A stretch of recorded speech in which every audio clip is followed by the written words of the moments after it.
my name is Denise Chaudhari and I'm a local artist and designer living here in Lafayette. In addition to running the Drawing Room, which is a local life figure drawing studio, I also like to make my own figurative art, both illustrations and watercolor paintings. One thing I like to do is to create illustrations like this one that are articulated figures. It just brings my drawings to life in a way that a hand drawing just couldn't do. Today I'm going to show you how to make this little girl. I like to call her Virginia, and she's off to yoga. But I'll also give you instructions on how to make any figure that you like from the template that's provided in your kit. So let's take a look at what's in the kit that you've been provided by the collective. Your kit will include a human template like this for both male figures and female figures, a watercolor palette and brush, 2 sheets of watercolor paper, which should be plenty to make more than one figure, and my personal favorite pen, which is a Pilot V5 Precise pen, and I love this pen. In addition to those things, you should have on hand a pencil and a craft knife or sharp scissors like this. We're going to be doing some fine cutting, so if you're familiar with a craft knife, I prefer a craft knife, but sharp tip scissors will also work great. To punch the holes that we're going to need to make our figure, I like to use this mini hole punch. A regular size hole punch will not work for this project. The holes will be too big. So if you don't have one of these, and I know many of you don't, you can use a toothpick, you can use your craft knife. I'll show you how to drill a hole using your craft knife, or you can use a nail and a hammer to just punch a small hole into your paper. A lot of variety of different things can work. We're just going to be looking to make a very small hole. To get started, we are going to need to start with a plain black and white line drawing, something like this. I've created this using the template that's in your kit, and I'm going to show you how I did that. But you could also do a black and white line drawing that looks like this from a family photograph, and I'll explain more about this later. In addition, if this feels daunting to you, you can even do a character of your own design, a cartoon character, trace a character from a magazine. The possibilities are endless, and the steps are all the same. So to get started, again, we're going to do Virginia. We're going to do her in this pose, and I'm going to start with this black and white line drawing. I'm going to show you how I made this drawing and how we get her all the way to an articulated piece.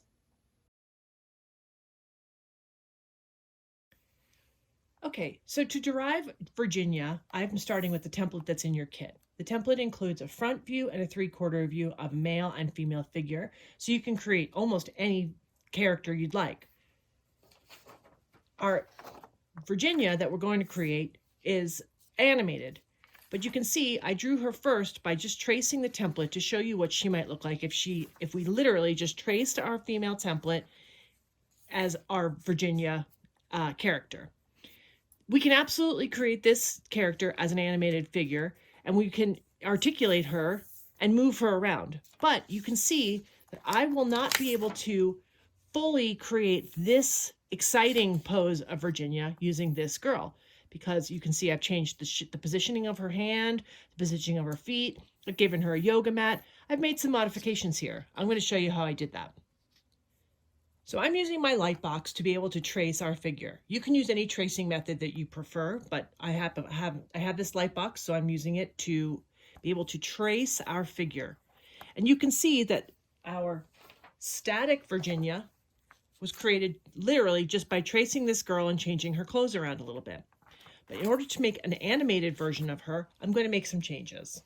Going to use our figure as an underlay to identify proportions and lengths of the body. And you can see I will start with a head, and I can create our little ponytail here.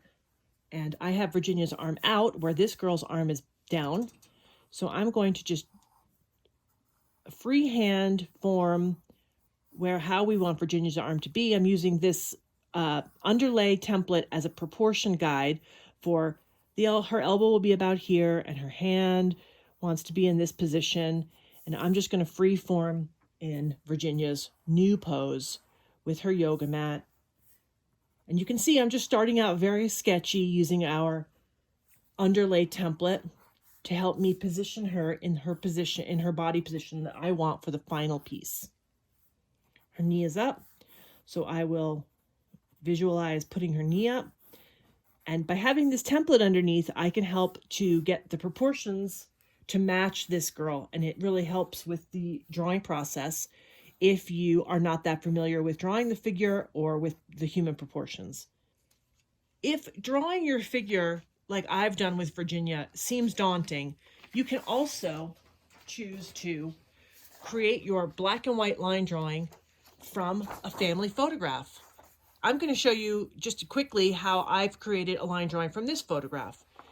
By simply overlaying her, I've traced her into a black and white line drawing. And I can use this drawing just as it is, or modify it if I wish. I can also use something as simple as a cartoon character like this. And all the process that I'm about to show you to create Virginia can be done on any of these illustrations. Once I have Virginia fully drawn out in the pose that I prefer, which is this fun active pose, we're going to start to identify her articulation points.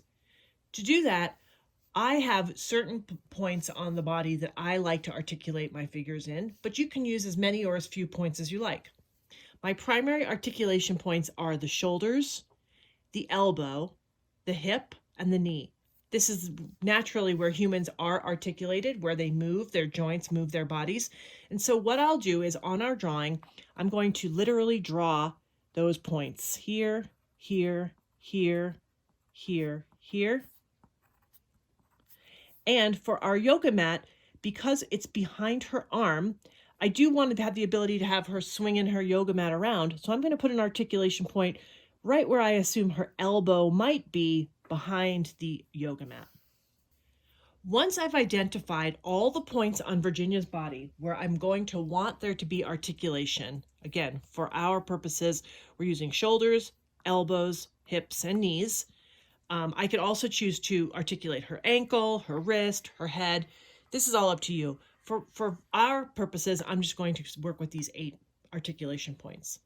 Once I've created all the articulation points, I will then identify each of the joints around those articulation points. And you can see here, what I've done is I've literally just drawn a circle around each of the articulation points to identify the full rotation of that segment of her anatomy.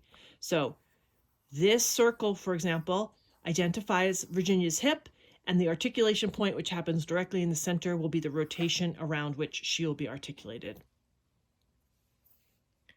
Once I have the joints defined, and I will show you, here's our photograph girl, and you can see how I've identified her articulation points and her joint circles.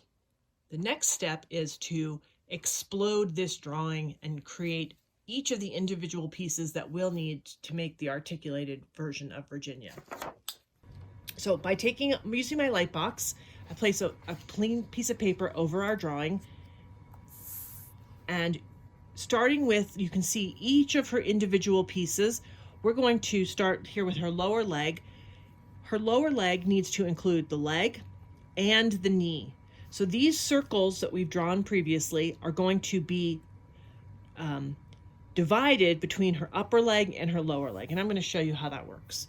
So I start by tracing her lower leg. And as I get to the top, I'm going to transfer her articulation point. I'm going to make sure I draw that dot right on my drawing, and I'm going to go up and around that circle that we drew to identify just her lower leg piece. That's one piece. We have to keep going and do this for every single piece of Virginia's body. I will keep the pieces close together so that I don't get confused as to which is which later on. So you can see here, now I'll draw the upper leg. Articulation point, articulation point. Using my joint circles, I'll come around, down her leg, to her knee, around the bottom, up the top. Now you can see I have 2 pieces. Let's keep going. On the upper leg, I'll also want to draw where she's got her phone, because that happens here on her upper leg, so I'll indicate that on my sketch. And now I'll move on to the second leg. for her. And you can see I can just move it over slightly so all of my pieces are grouped together closely for our final drawing. Here on the lower leg, articulation point, knee, down, tracing her foot, and the bottom of her pants. And here's her ankle bone, upper leg. I'll just place it right in here. And I'm looking at each piece as an individual unit. So here is the upper leg, around the knee, articulation point, hip, leg. Now here's where things get maybe get a little bit trickier. We're going to do her full torso.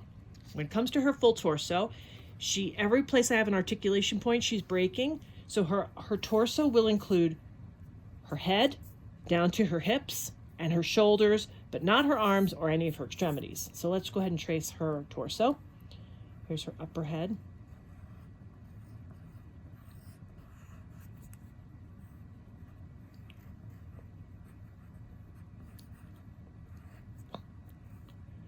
Shoulder articulation joint.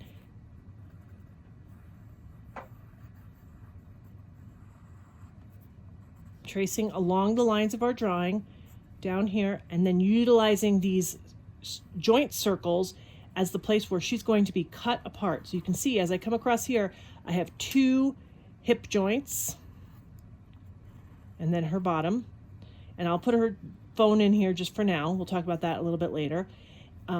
Articulation point, I'm making sure I transfer each articulation point, shoulder point, around the circle.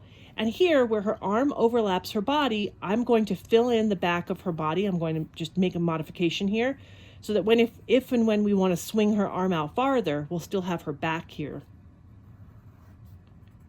So I'm visualizing the pieces behind the arm, the body piece behind the arm.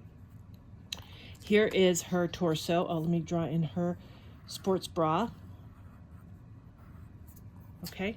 So you can see here is her torso. Looks a little bit crazy. You can see I forgot to get in her waistband, so I'll just place this back in place and put in her waistband. And although it looks a little crazy, we're heading in a direction here. So we'll do one more piece. Here is her arm with her yoga mat. Let's talk about that. So for her upper arm is relatively simple. I have her articulation point. I have the joint. And I'm coming down to where we created an articulation point for her behind elbow, her elbow behind her yoga mat. And I have her upper arm right there. For the yoga mat and the lower part of her arm, because I may have the desire to ultimately swing this yoga mat free, I'm going to draw the yoga mat as it disappears behind her body. So I'm going to go beyond her body here, and I'm going to draw the full extent of the yoga mat, visualizing it, how it might look if it were to be its own separate piece. And you can see I'm putting in the details here. Here's her hand. And I make sure to include the articulation point. And because the elbow hides behind this yoga mat, I don't need any elbow or any joint here. I just need the articulation point. Let's take a look and see how our exploded version of Virginia should look when we're completely finished. Okay, I have all of Virginia's pieces broken apart. You can see I have lower legs, upper legs, arm with the extended yoga mat that will hide behind her body, but will be able to be articulated and moved around. I have her upper arm, torso, arm, lower arm. These are all the pieces we need, and it's very important at this point to make sure that each of these pieces has all of our articulation points right here identified. That's how we're going to ensure that when we put the pieces together that they all line up. Once we have all of Virginia's body parts exploded and all of the articulation points are transferred to each piece, we're going to trace each of these individual pieces onto watercolor paper. Again, I'm going to use my light box, but you can use another transfer method if you wish. At this point, you won't be able to use tracing paper, so you can use the tried and true transfer paper method where you color on the back of this page and trace them onto the paper, or a window works great too. When we transfer our pieces onto the watercolor paper, we're going to be very conscientious about using a very, very, very light line. At this point, any pencil marks we make on the watercolor paper may show through on our final drawing. So we want to be conscientious to use very light lines, just enough to give us an indication of where we're going to paint and ink later. It's also extremely important that we transfer every one of our articulation points in this drawing. So when I draw a piece of her body, start here on her upper arm, I do it very lightly, but I can draw the articulation points with a much heavier hand because ultimately we will be punching holes here. So these dark points will show through our painting, especially if you're going to be creating a figure that's going to have dark clothes or be painted a dark color. You'll want these articulation points to be strong so that you can see them through the painted finished piece. You can draw her upper body, and I'll go ahead and draw each of these pieces onto this watercolor paper.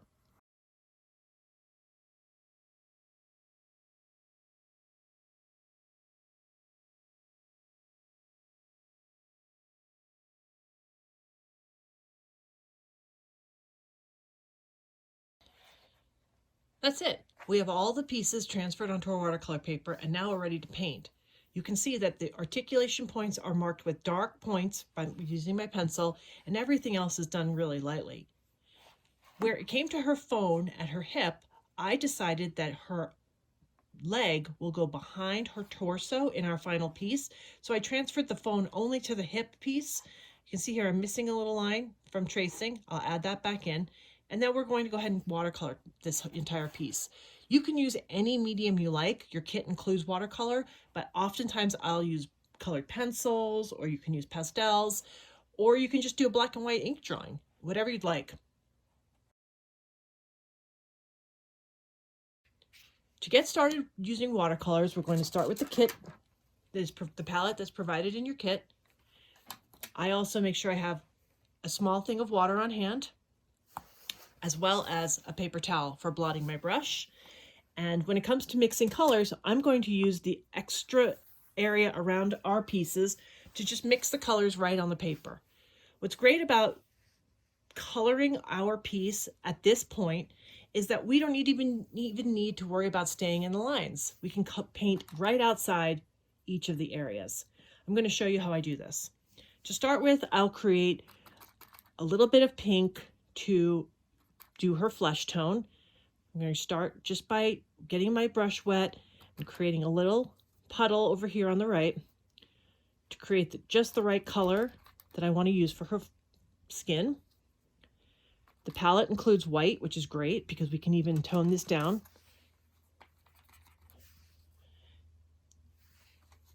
I use water to wet each of the colors. And as I create a mixture of colors here in this little puddle, I'll be able to transfer this directly to our paper. I like to use a very wet method, and I'm not going to use a lot of care when I put this on you'll see when I put this on the drawing. I'm just going to flood each piece. So let's get started.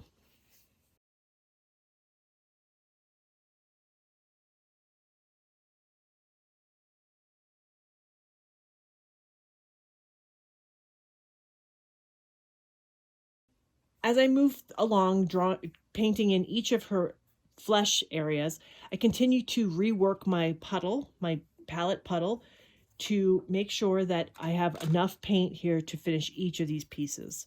As I flood each piece, I'm being pretty rough about it, just putting in the color to begin with. If I want to do more shading and shadowing, once I get to this stage, I can add additional details, like maybe some shadow here along her fingers by using a little extra red.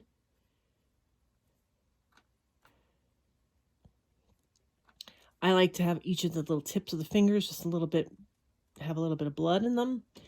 I also like to add a little bit of highlight in her cheek here. So I'm going to add just a little bit of red in her cheek, as well as some along her lips.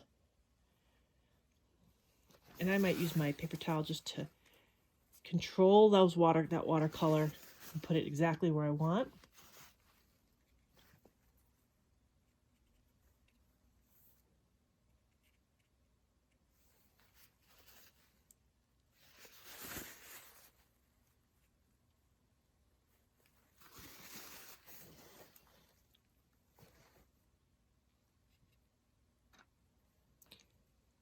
one important tip here is I like to make sure I paint all of the pieces that are going to be the same at the same time.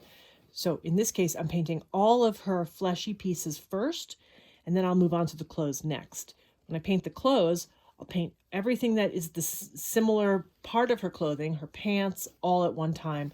You can see here, I want to make sure I don't forget these little fingers coming around the outside of the yoga bag right here.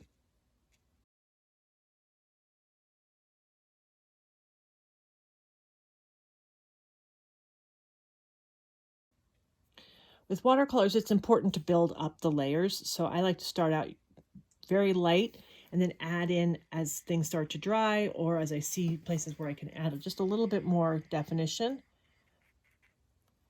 But you'll want to start light and work dark.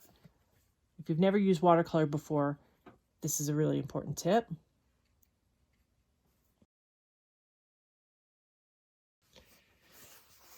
Okay, I feel pretty good about that. Most of her flesh pieces are now colored, and you can see I didn't have to worry about coloring in the lines. Oops, got a little drip there. That's all fine.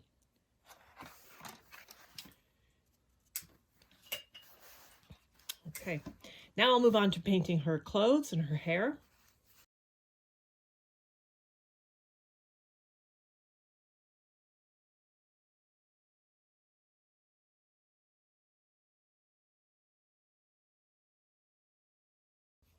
As I transition from one body part to the next, I want to make sure that the color is the same. So here, where I have her back upper leg and I'm transitioning to her lower leg, I want to make sure that the color of paint that I'm using is similar so that when we attach those pieces, it looks seamless. I'll make sure I do the same thing here at the top on her hips. And this is why it's important to paint all of our similar pieces at one time while we have the paint on our brush, so we can transfer that color from one piece to the next. But you can see I'm not taking a ton of time to be very cautious about how I paint each piece, and I don't have to stay inside the lines. It is important that I can still see the articulation points that I've created.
Okay, I have all of Virginia's pieces painted, and you can see I didn't take a lot of care as far as being messy. You can go outside the lines.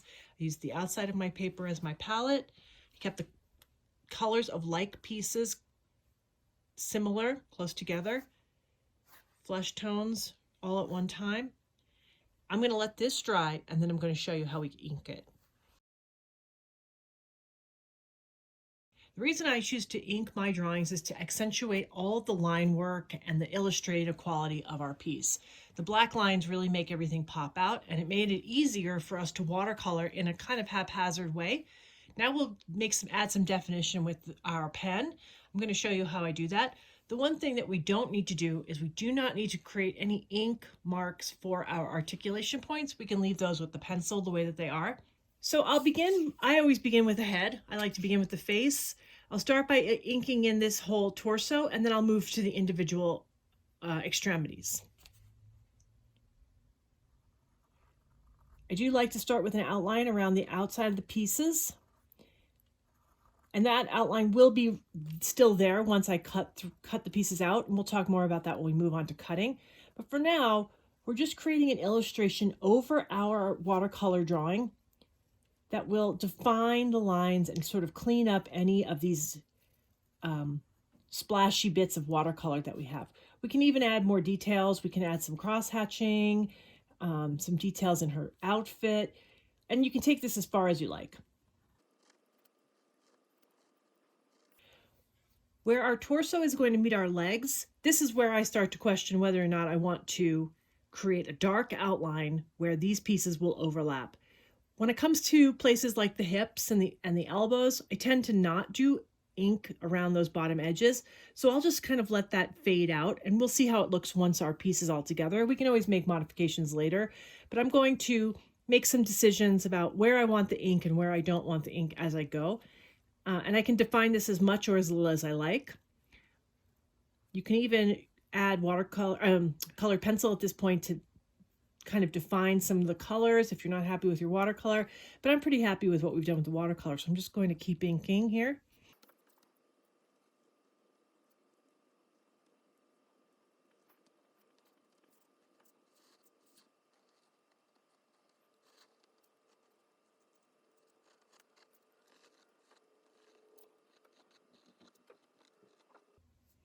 You want to use the ink to add definition to our drawing, so add little details like her ankle and her toe, the end of the pants.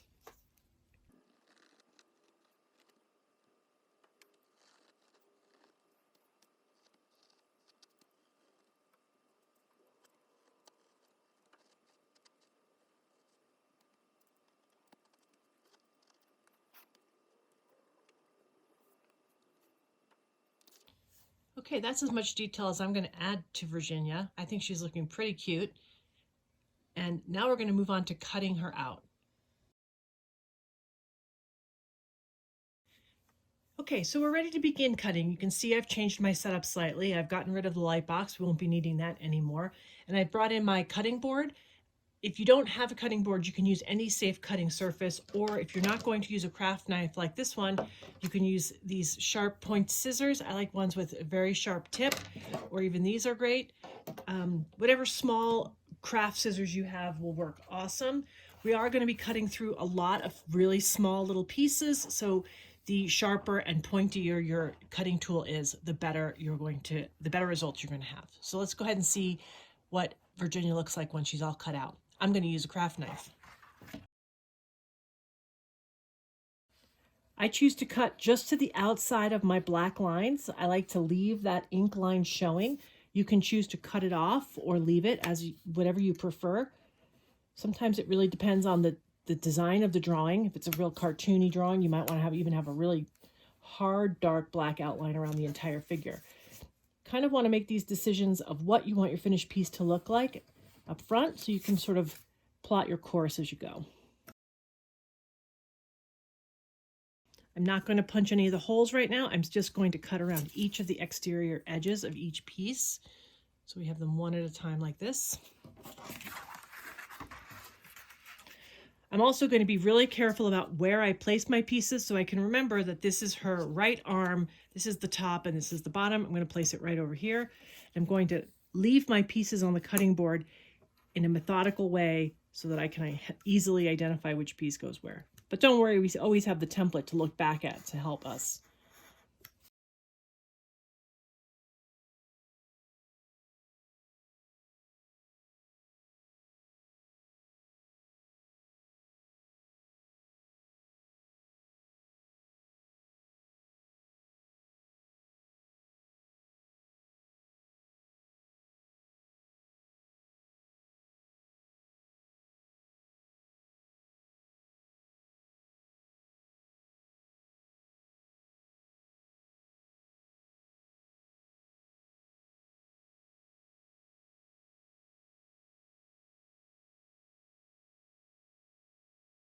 Now that I have her all cut out, you can see why painting outside the lines was not an issue. We've cut her all out. Here's all of our messy overpainting. And this piece is done, although I always think they look really cool. And here are our finished pieces. Virginia is now all broken up. I'm organizing my pieces based on my drawing, positioning them. You can start to see her coming together.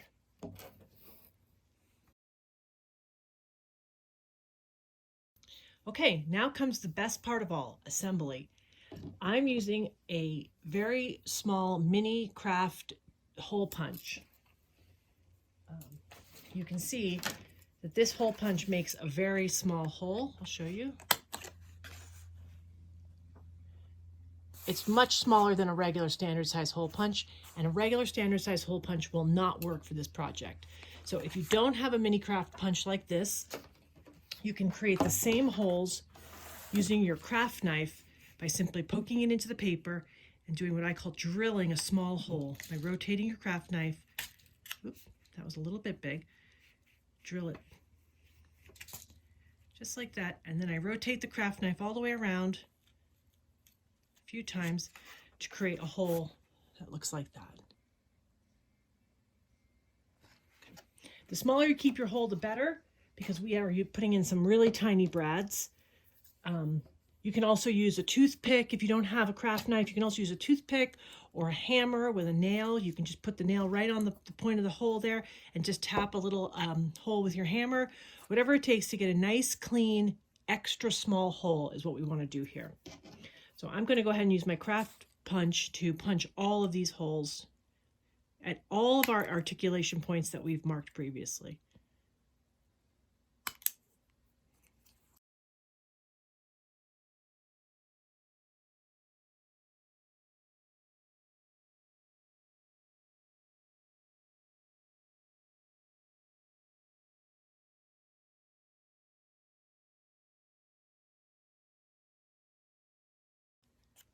Okay, I have all my holes punched. You can see why it was very important to keep those little dots that we made at the articulation stage really small, because the holes I've created are very, very tiny, whether you use a nail or your knife or your punch. We are going to be using very small brads, so we want those holes to be as little as possible. Now comes the most important stage of all, the most fun part for me. I like assembling the figure. So let's see how we do that. We're going to make some decisions right now about how we layer our pieces. And by that I mean, I've been sort of thinking about this the whole way along, but now we'll see where it really comes to be important. Obviously, I made the decision early on to have the phone be part of her torso and her hip rather than on her leg.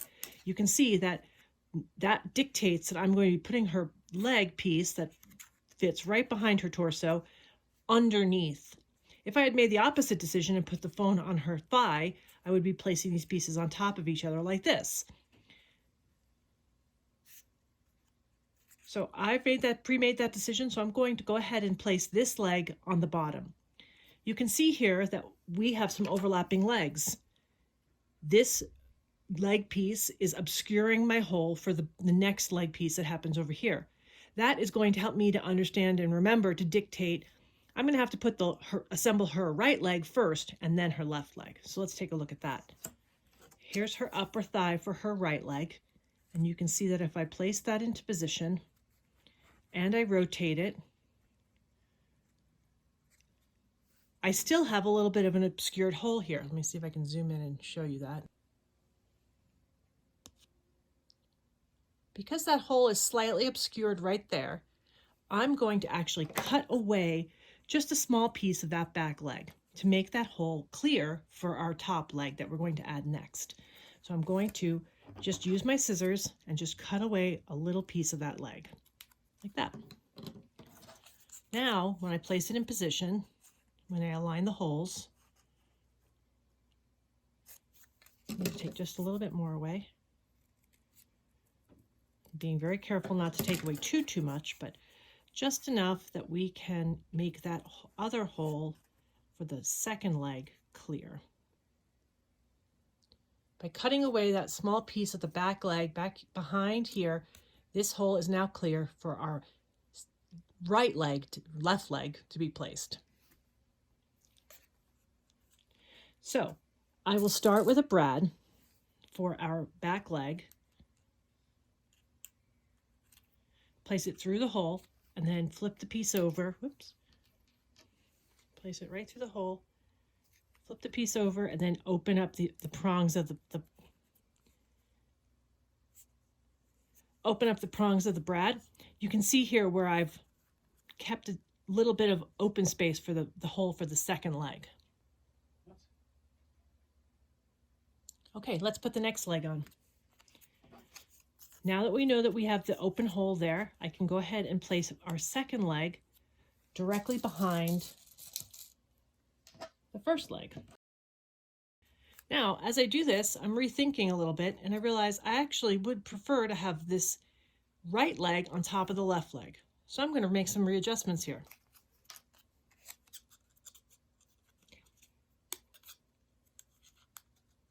I'm going to simply take this brad out.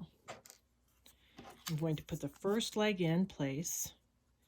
I'll flip her over, and I'll see, oh, I have to remove a little bit of this front leg to make space for the other hole. So I'll take just a small amount out of the upper thigh, just like we did on the previous leg. And I will attach that with a brad. That looks great. Now on the back side, you can see we have plenty of room for the other leg. The hole is exposed, and we'll layer them on. Using my drawing as a guide, I'm making the decision to put her left leg in the front and her right leg behind, just as I have it in the original drawing. So you can see as I start to put these together that we're matching up the way that the drawing has been done. We'll keep looking at that as we assemble the arms and the lower legs as well.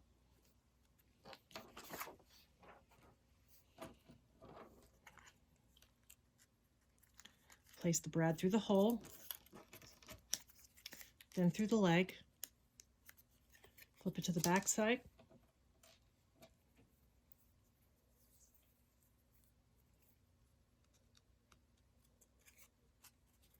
and open the prongs.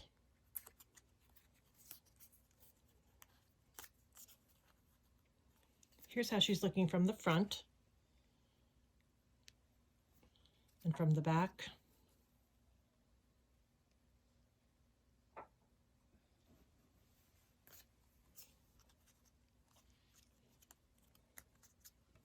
Okay, let's keep going. Here is her lower leg. We'll go ahead and add that piece on.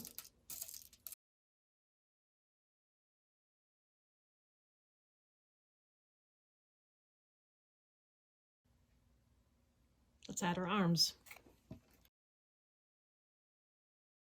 Now that my pieces have been mixed up a little bit, I'm not sure which of the upper arms goes where, so I can use my original template to remind me. This one fits right in here, so that's clearly her left arm. So we'll go ahead and place that one on. And you can see I'm putting her arms to the back.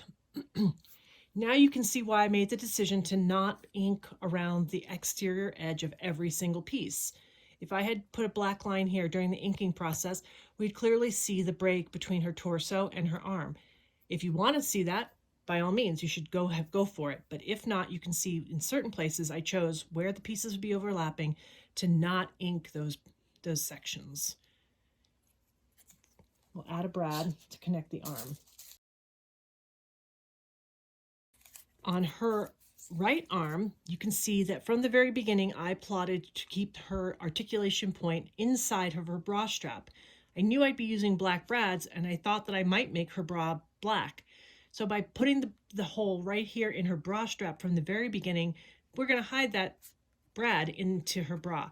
Additionally, I'm going to put the other arm directly behind here, and you can see one change I'm going to make here is I realize that I can actually remove this little stump of her shoulder. If I take that off, it won't affect my articulation hole, and I'll get a much cleaner break line between her bra and her shoulder. Let's take a look and see what that looks like. Sometimes I have to make these decisions as I go. It's hard to make every decision up front. So if I cut off this little stump of her shoulder, you can see it looks like that. Now, when I add her arm in, you can see her arm creates the shoulder that I just removed.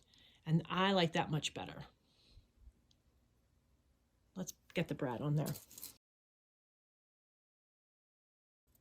So So you can see her starting to come together now. She's articulated. She just needs some more arms. And you can see here that I could have put a brad here in her ankle to articulate her foot, or maybe one on her neck to articulate her head. But we're just keeping this figure relatively simple. Okay, let's get her lower arms on and her yoga mat. So first I'll put on her lower arm, and I'll make a choice here. Do I want the arm in front or behind? I like it behind. I'm going to go there. Put the brad in place. There she is, looking great. And now you'll see what a little bit of pre-planning is going to have brought us. So, of course, I'm not going to be putting the yoga mat behind the arm like this. I'm going to put it in front, but behind her body. So I'm stacking the pieces up. By pre-planning to make the yoga mat a full piece, like we talked about early on, as opposed to cutting it off where it sits behind her body, we're actually going to have the ability to have her move that yoga mat and have it in lots of different positions, which makes this articulated character a lot more fun. Let's get that last brad in. So she's all assembled. Here she is, and you can see she's got a little bit of anatomy issues here. So we'll put her back into the position that we had pre-planned for her. And you can see I can manipulate her in lots of different ways here. The more that you fold the arms of the brad back on themselves, the more secure her limbs will be, so she won't be too floppy. So I like to extend those arms of the brads. I just push them, over bend them, so that they actually create this little arc. That little arc right there is what will hold these pieces from being floppy. So if your piece seems a little bit floppy, just bend those brad arms a little bit. And if the arm of the brad is extending in a way where you can see it, I don't know if you can see that. Right here, sticking out beyond your piece, you just simply rotate those arms of the brad. You can see on the back side, rotate your brad so that the arms of the brad are hidden behind the pieces. Okay.